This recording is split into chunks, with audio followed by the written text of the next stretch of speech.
నెల్లూరులోని మూలాపేట ప్రభుత్వ బాలికల ఉన్నత పాఠశాలను అంతర్జాతీయ ప్రమాణాలతో తీర్చిదిద్దుతున్న పనులను మంత్రి నారాయణ పరిశీలించారు.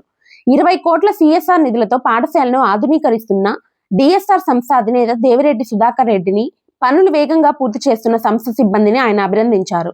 ఈ సందర్భంగా అత్యాధునికంగా రూపుదిద్దుకుంటున్న క్రీడా మైదానాన్ని కూడా పరిశీలించారు.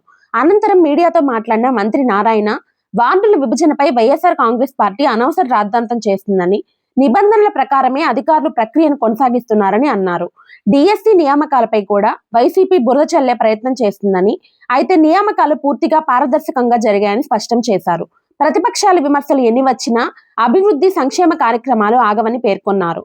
రాష్ట్ర విద్యా వ్యవస్థలో మంత్రి నారా లోకేష్ విప్లవాత్మక మార్పులు తీసుకొస్తున్నారని, అందులో భాగంగా నెల్లూరులో ప్రభుత్వ పాఠశాలల ఆధునీకరణకు శ్రీకారం చుట్టామని తెలిపారు. గత ప్రభుత్వం మూసివేసిన వీఆర్సీని ఆధునీకరించి తిరిగి ప్రారంభించి 1100 మంది నిరుపేద విద్యార్థులకు ప్రవేశాలు కల్పించామని, కార్పొరేట్ పాఠశాలలకు ఏమాత్రం తీసుకోని విద్యను ఉచితంగా అందిస్తున్నామని చెప్పారు. ఇదే తరహాలో మూలాపేట బాలికల ఉన్నత పాఠశాల అంతర్జాతీయ ప్రమాణాలతో అభివృద్ధి చెందుతుందని, మరో 14 ప్రభుత్వ పాఠశాలల ఆధునీకరణకు ముందుకొచ్చిన దాతలకు కృతజ్ఞతలు తెలిపారు. వీఆర్సీని తలదన్నే స్థాయిలో అన్ని పాఠశాలను తీర్చిదిద్దుతామని హామీ ఇచ్చారు. ఈ సందర్భంగా దేవిరెడ్డి సుధాకర్ రెడ్డి మాట్లాడుతూ, మూలాపేట ప్రభుత్వ పాఠశాలతో తనకు ప్రత్యేక అనుబంధం ఉందని, దానిని ఆధునీకరించే అవకాశం రావడం అదృష్టంగా భావిస్తున్నానని చెప్పారు. మంత్రి నారాయణకు ఇచ్చిన మాట ప్రకారం వేగంగా పనులు పూర్తి చేస్తున్నామని, అంతర్జాతీయ స్థాయి తరగతి గదులు, ల్యాబ్లు, క్రీడా మైదానాన్ని విద్యార్థులకు అందుబాటులోకి తీసుకురాబోతున్నామని తెలిపారు.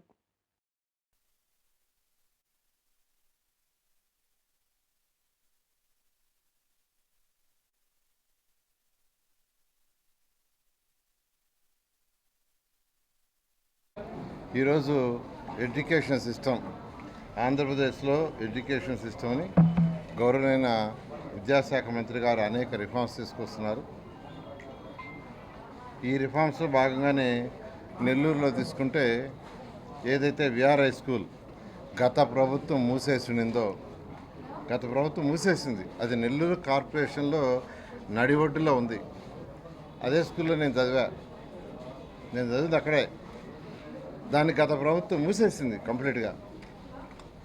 అయితే ఎలక్షన్స్ ముందు మాట ఇచ్చా, ప్రభుత్వం రాగానే దీన్ని రీఓపెన్ చేస్తాను. నేను ఇచ్చిన మాట రీఓపెన్ చేస్తానని. కానీ ప్రభుత్వం వచ్చిన తర్వాత ఆ స్కూల్ని అటు మా పిల్లల సపోర్ట్తో, ఎన్సీసీ కంపెనీ సపోర్ట్తో దాన్ని ఒక ఇంటర్నేషనల్ స్టాండర్డ్లో స్కూల్గా తయారు చేసాం. 1100 మంది విద్యార్థులు యాక్చువల్గా ఈరోజు చదువుతున్నారు. వాళ్ళ ఆనందానికి అద్దులు లేవు, అంత బాగా తీర్చిదిద్దాం. అయిన తర్వాత అనేక మంది యాక్చువల్గా ఈ రాష్ట్రంలో ఉన్న అనేక మంది వ్యాపారస్తులు కావచ్చు, లేదా అనేక మంది దాతలు కావచ్చు, వాళ్ళందరూ నాకు తెలిసిన వాళ్ళందరినీ యాక్చువల్గా అక్కడ రకమాన్ని చూడమని రిక్వెస్ట్ చేశా. అందులో డిఎస్ఆర్ కంపెనీ సుధాకర్ రెడ్డి గారు యాక్చువల్గా రావటం, అక్కడ దాన్ని చూడటం, చూసిన వెంటనే నేను కూడా ఒక స్కూల్ చేసి పెడతాను ముందుకు వచ్చినందుకు ప్రత్యేకంగా ఫస్ట్ ధన్యవాదాలు తెలియజేస్తున్నా. ఆ తర్వాత ఎక్కడ స్కూల్ చేస్తారు? 15 స్కూల్స్ మొత్తం ఉన్నాయి నెల్లూరులో. అంటే మేము చిన్నప్పుడు మూలాపేటలో ఉన్నాం సార్, ఆ మూలాపేటలో ఉన్న స్కూల్ మేము చేస్తామన్నారు. వెంటనే దీన్ని వారికి అప్పగించడం జరిగింది. అతి తక్కువ కాలంలో ఈ స్కూల్ యొక్క రూపురేఖలు మార్చేశారు. ఇక్కడ ఉన్న బిల్డింగ్స్ అన్నీ పడిపోయే స్టేజ్లో ఉన్నాయి. ఆర్ఎండ్బి వాళ్ళ దగ్గర దాని మీద స్టడీ చేయించాం. అవన్నీ డెమాలిష్ చేయాలన్నారు. అవన్నీ డెమాలిష్ చేసి ఒక బ్యూటిఫుల్ బిల్డింగ్, అసలు బయట నుంచి చూస్తుంటే ఇదేదో కోటలాగా ఉంది, స్కూల్ లాగా లేదు, కోటలాగా బ్రహ్మాండం కట్టారు. ఈ స్కూల్లో అన్ని ఫెసిలిటీస్, పిల్లలకు కావాల్సిన ఆల్ ల్యాబ్స్, ఫిజిక్స్ కావచ్చు, కెమిస్ట్రీ కావచ్చు, బయాలజీ కావచ్చు, సోషల్ కావచ్చు, మ్యాథ్స్ కావచ్చు, ఇంగ్లీష్ ల్యాబ్ కావచ్చు, కంప్యూటర్ ల్యాబ్, రోబోటిక్ ల్యాబ్, ఈ విధంగా ప్రతి ల్యాబ్ని ఎస్టాబ్లిష్ చేసేటట్టుగా స్కూల్ని డిజైన్ చేశారు. అదేవిధంగా పిల్లలు ఆడుకోవడానికి చక్కగా అన్ని గేమ్స్ అన్నీ ఉండేటట్టుగా చాలా చక్కగా విఆర్ హై స్కూల్ పోటీగా చేశారు. నేను ఆ రోజు చెప్పాను, విఆర్ హై స్కూల్ కంటే బెటర్గా చేయాలని. నిజంగా ఎలివేషన్ బయట నుంచి చూస్తే దానికంటే బ్రహ్మాండంగా వచ్చింది. చెప్పాను ఇది ఒక కోటలాగా వచ్చిందని. నిజంగా ఐఎమ్ వెరీ హ్యాపీ. షార్ట్ పీరియడ్లో దీన్ని చేసినందుకు గవర్నర్ విద్యాశాఖ మంత్రికి కూడా చెప్పడం జరిగింది. వారు కూడా యాక్చువల్గా ఇమ్మీడియట్గా, అంటే సుధాకర్ రెడ్డి వాళ్ళు ఒకటే అన్నారు, ఈ స్కూల్ని పూర్తిగా చేయాలంటే దాదాపు అంటే phase 1, phase 2, phase 3 over period చేయాలంటే సుమారుగా 20 కోట్ల రూపాయల దాకా ఖర్చు అవుతుంది. 20 కోట్ల రూపాయలు. దాంట్లో మేజర్ పార్ట్ పెట్టి phase 1 ground floor, first floor కట్టాను. డిజైన్ వచ్చి 4 ఫ్లోర్లకు డిజైన్ చేశారు. ప్రస్తుతం ఉన్న స్టూడెంట్స్కి యాక్చువల్గా ఈ 2 ఫ్లోర్లు సరిపోతుంది. ఫ్యూచర్లో స్టూడెంట్స్ సంఖ్య పెరిగే కొంది సెకండ్ ఫ్లోర్, థర్డ్ ఫ్లోర్ వేయటం జరుగుతుంది. ఆ విధంగా ఒక మాస్టర్ ప్లాన్తో చాలా చాలా చక్కగా తీర్చిదిద్దారు. అదేవిధంగా ఈరోజు వేమిరెడ్డి ప్రభాకర్ రెడ్డి గారు ఆర్ఎస్ఆర్ స్కూల్ చేస్తున్నారు. అదేవిధంగా జిగ్మాల్ ఒకటి చేస్తున్నారు, రెడ్డి ల్యాబ్స్ వాళ్ళు ఒకటి చేస్తున్నారు.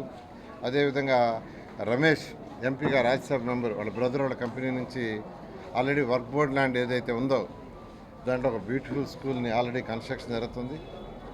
ఇట్లా అనేక మంది దాతలు టీవీఎస్ కంపెనీ వాళ్ళు వాళ్ళొక స్కూల్ తీసుకున్నారు. ఒక్కొక్కరు ఒక్కొక్క స్కూల్ తీసుకొని ఈరోజు నెల్లూరులో స్కూల్స్ అన్నింటినీ మోడర్నైజ్ చేస్తున్నారు. వాళ్ళందరూ కూడా ప్రత్యేకంగా ధన్యవాదాలు తెలియజేస్తున్నాను. వాళ్ళలో ఫస్ట్ ఈ స్కూల్ ఆల్మోస్ట్ అయిపోయింది. ఇంకా కేవలం ఫర్నిచర్ కూడా చాలా వరకు తెచ్చేశారు. ఇంకా కొద్దిగా ల్యాబ్స్ అది ఉంది. ప్లే గ్రౌండ్స్ కూడా ఫైనల్ టచెస్లో ఉంది. గ్రౌండ్లో కొంత టైల్స్ అది ఆ వర్క్ కూడా నేను అనుకోవటం ఇంకొక 10 days ఆర్ 1 weekలో పూర్తవుతుంది. ఇలా ఎంతో చక్కగా చేసి రాష్ట్రానికి ఒక మోడల్ అయ్యారు. ఈరోజు రాష్ట్రానికే ఈ స్కూల్ ఒక మోడల్. కాబట్టి మరొకసారి డిఎస్ఆర్ గ్రూప్ సుధాకర్ రెడ్డి గారికి, వాళ్ళ ఫ్యామిలీ మెంబర్స్, బ్రదర్స్ అందరినీ కూడా నేను ప్రత్యేకంగా అభినందిస్తూ, సుధాకర్ రెడ్డి డిఎస్ఆర్ కంపెనీ వాళ్ళ మేనేజ్మెంట్ని చూసి ఇంకా అనేక మంది ఈ జిల్లాలో కావచ్చు, ఈ రాష్ట్రంలో కావచ్చు అనేక మంది స్ఫూర్తితో దాతలు ముందుకు వస్తారని, పేదలు నిరుపేదలైన విద్యార్థులకి మంచి quality of education on per with corporate ఏర్పాటు చేస్తారని, దానికి వారొక స్ఫూర్తి అవుతారని నేను వాడిని మనస్ఫూర్తిగా వాడిని అభినందిస్తూ, వారికి ప్రత్యేకంగా ఎమ్మెల్యేగా, నెల్లూరు ఎమ్మెల్యేగా ప్రత్యేకంగా నా కాన్ఫిడెన్స్ కాబట్టి ధన్యవాదాలు తెలియజేస్తాను. ఏనండి, వాట్స్ది ప్రాసెస్లో ఉంది, ఇంకా కాల దానికి ఒక షెడ్యూల్ ఇచ్చారు. షెడ్యూల్ ప్రకారం అధికారులు చేస్తున్నారు రాష్ట్రం అంతా. కానీ అది జూన్ ఎండింగ్ దాకా షెడ్యూల్ ఉంది. అప్పుడే అయిపోయింది అనుకుంటే ఎట్లా? అయిపోయింది అనుకుని ఏదో అంటే ఒక బురద చల్లాలనే ఉద్దేశంతో ఏమీ కాకముందే అయిపోయిందని అంటే ఎట్లా? జూన్ 30 దాకా ఉంది ప్రాసెస్. జూన్ 30 అయిన తర్వాత ఫైనల్గా డిసైడ్ అవుతుంది. అది రాష్ట్రం అంతా ఇక్కడే కాదు, 120 మున్సిపాలిటీలో కూడా జూన్ ఎండింగ్ దాకా ప్రాసెస్ ఉంది. ఇట్లన్నిటికీ పెద్దానికి ఒక ప్రాసెస్ ఉంటుంది. ఆ ప్రాసెస్ అయిన దాకా ప్రాసెస్ అయిన తర్వాత మాట్లాడదు, తప్పులేదు. ప్రాసెస్ అయిన తర్వాత మాట్లాడిన తప్పులే. అసలు ప్రాసెస్లోనే అసలు ఏమి జరగకుండా డిసైడ్ కాకముందే అయిపోయింది అని అంటే అది కరెక్ట్ కాదు. 123 మున్సిపాలిటీస్ రాష్ట్రంలో ఉండేది. 123 మున్సిపాలిటీస్కి నేను మంత్రిని. ఇది ఒక్కటే కాదు, అర్థమైంది లేదా? ఇంతవరకు అయితే నేను అధికారులతో కూడా మాట్లాడాలా. ఇది ఎమ్మెల్యే నేను, ఎందుకంటే వాళ్ళ పని వాళ్ళు చేయనీలే. వాళ్ళు చేసిన తర్వాత ఆ వచ్చిన దాన్ని బట్టి అబ్జెక్షన్లో మాట్లాడుతాను నేను పద్ధతిగా ఉండా. సరే, వాళ్ళు అంటే ప్రాసెస్ కాకముందే, అది ఫైనల్ కాకముందే అయిపోయినట్టుగా ఊహించుకొని స్టేట్మెంట్ ఇవ్వడం అనేది తప్పదు. 8-9 నెలల ముందు అనుకుంటాను, ఆగస్టులో సార్ మనం ఓపెన్ చేసాం. జూలై లాస్ట్ ఇయర్ ఆగస్టులో సారు నన్ను ఒకసారి ఫోన్ చేసి, మీరు విఆర్ హై స్కూల్ ఓపెన్ జరుగుతుంది, ఒకసారి చూసుకోమని అడిగితే వెంటనే నేను హైదరాబాద్ నుంచి వచ్చి సారు మేమంతా కలిసి చూసిన తర్వాత మాకు హైదరాబాద్లో ఒక స్కూల్ ఉంది, అది ఇంటర్నేషనల్ స్కూల్. నేను చూసిన తర్వాత ఇది కూడా దానికి పోటీగా కట్టారు, బాగుంది క్వాలిటీ కానీ అన్నీ. అప్పుడే సారు ఇక్కడ నెల్లూరులో మేము మున్సిపల్ హై స్కూల్స్ అన్నీ తీసుకొని మీలాంటి ఎవరైనా ఉంటే వాళ్ళకి అందరికీ ఆఫర్ ఇస్తాను చేసేదానికి అని చెప్పి ప్రపోజల్ పెడితే నేను వెంటనే ఒప్పుకున్నాను. మరో మాట ఆలోచించకుండా మీరు చెప్తే ఎక్కడైనా సరే నేను చేస్తానన్నా. అప్పుడు నాకు కొన్ని ఆప్షన్స్ ఇస్తే నేను మూలపేట హై స్కూల్ని ఎన్నుకున్నాను. నేను నెల్లూరులో ఉన్నప్పుడు బిజినెస్ మీద బయట వెళ్ళిపోయిన తర్వాత ముందు ఇక్కడ నెల్లూరులో మేము ఉన్నప్పుడు ఈ మూలపేట స్కూల్ని నేను ప్రతిరోజు చూస్తుండేవాడిని. ఈ రాజా వీధిలో వేణుగోపాల స్వామి టెంపుల్ పోయేటప్పుడు చూస్తున్నాను, నాకు బాగా గుర్తుంది స్కూల్ పరిస్థితి ఎట్లుండేది. అప్పుడు నేను ఈ మూలపేట స్కూల్ చేస్తాను సార్, నాకు దీని మీద అభిమానం ఉందని చెప్పాను. వెంటనే ఒప్పుకున్నారు. కానీ నువ్వు చేస్తే ఇదే నెక్స్ట్ అకాడమిక్ ఇయర్కే ఇవ్వాలి, ఈ 8 నెలల్లోనే కంప్లీట్ చేసి ఇవ్వాలి అని అడిగారు. నేను మొత్తం 4 ఫ్లోర్లు అడిగారు. అంత కష్టం సార్, ఒక పార్ట్ ఇప్పుడు స్టూడెంట్స్ ఎంతమంది రాగలరు ఈ సంవత్సరం ఎస్టిమేట్ వేసి అంతవరకు నేను ఈ సంవత్సరంలో చేసి ఇవ్వగలనని చెప్పి మాట ఇచ్చినాను. ఆ మాట ప్రకారంగా చాలా వేగవంతంగా మా పనులు ఇక్కడ ఉండేవి కూడా కొన్ని ఆపి అక్కడి నుంచి లేబర్స్ని వర్కర్స్ని ఈ మధ్య ఎలక్షన్లకి బెంగాల్ వాళ్ళు అందరూ 2 నెలలు పనిచేయలేదు. అయినా కూడా మేము బెంగళూరు నుంచి నుంచి అందరినీ మొబిలైజ్ చేసి చాలా త్వరితగతిన కంప్లీట్ చేశాం. ఇది మాకు ఇచ్చింది ల్యాండ్ మొత్తము 2.5 acre ల్యాండ్. ఇది 24,000 స్క్వేర్ ఫీట్ కట్టాము దీంట్లో ఫస్ట్ ఫేజ్లో. ఇక్కడ 14 క్లాస్ రూమ్లు ఉన్నాయి, ఆఫీస్ ఉంది, తర్వాత ల్యాబ్స్, అన్ని రకాల labs, physics, chemistry, biology, maths, computer lab with all equipment, full ప్లెడ్జ్గా లేటెస్ట్ ఎక్విప్మెంట్ పెడతాం దీంట్లో, కంప్యూటర్స్ కానీ అన్నీ. తర్వాత సిక్ రూమ్ కూడా ఇచ్చాం. పిల్లలకి ఏదన్నా సడన్గా ఏదన్నా బాగలేకపోతే సిక్ రూమ్ ఉంది, అక్కడ అన్నీ ఏర్పాటు చేస్తాం. ఫస్ట్ ఎయిడ్ ఆ మాదిరిగా సిక్ రూమ్లో పిల్లల్ని చేసి తర్వాత ఫోన్ చేసి అంబులెన్స్ పిలిపించి హాస్పిటల్కి జరిగే ఏర్పాటు కూడా ఉంటుంది ఇక్కడ పిల్లలకి. తర్వాత స్టాఫ్కి బాగా principal room, staff rooms, admin room, staff కింద అడ్మిన్ రూమ్ అన్నీ ఉన్నాయి ఇక్కడ. తర్వాత ప్యాంట్రీ రూము, ఆర్ఓ ప్లాంట్ ఒకటి పెడుతున్నాము, వాటర్కి మంచి పిల్లలకి మంచి తాగునీరు ఇచ్చేదానికి ఆర్ఓ ప్లాంట్ కూడా పెడుతున్నాము. ఇంకా ప్లే గ్రౌండ్ చూసుకుంటే అన్ని రకాల సారా మొదటే చెప్పాడు, పిల్లలకి ముఖ్యం ఏంటంటే చదువుతో పాటే ప్లేలలో కూడా ప్రాముఖ్యత ఇవ్వాలి.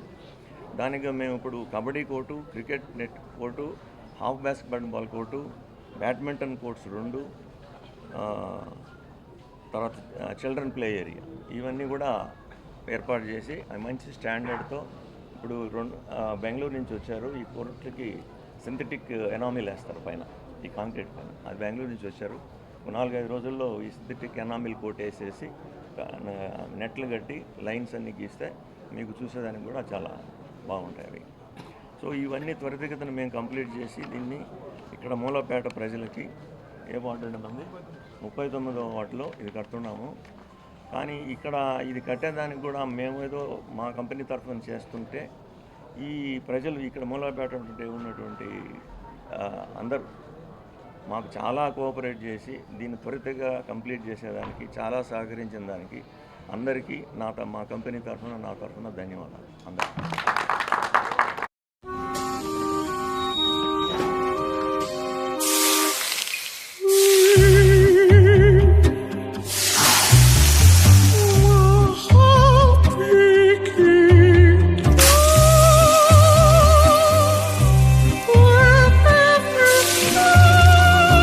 No matter the heat outside, stay cool inside with energy-efficient windows from Asahi System Windows. Please subscribe SS News AP.